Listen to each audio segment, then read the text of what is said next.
It definitely is a matter of life or death. This is a rare glimpse of training within the 113th Operations Group. In this emergency training simulator, 121st Fighter Squadron pilots are tested annually on emergency egress, a training that requires the precision of both pilot and aircraft.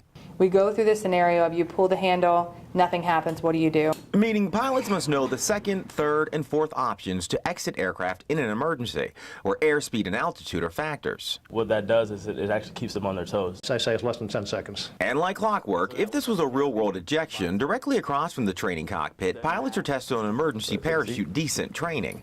Attached to this parachute is a virtual reality system connected to the pilot's training helmet.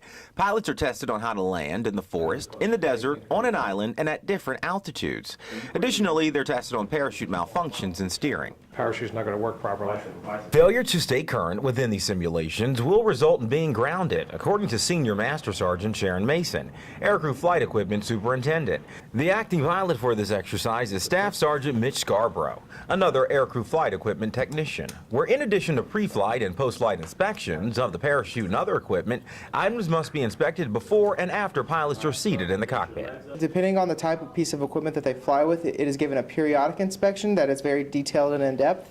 But before and after each flight, all their equipment is looked over and inspected again. We leave the aircrew training room to head to where inspections happen. Inspections and repacking the parachute, for example, from start to finish takes approximately 8 to 9 hours, according to Staff Sergeant Heather Martin. We look for any rips, tears, seams coming up, lines not attached correctly. Pilots use these in case of emergencies, and we need to make sure that this stuff works so that they come home. These are the people behind the aircraft, a detail-oriented team who helps keep Fighting Falcon aircraft flying. Telling somebody you're a part of it, I think it's a really cool feeling. Reporting from Joint Base Andrews, I'm Technical Sergeant Arthur Mondale Wright, 113th Wing Public Affairs, D.C. Air National Guard.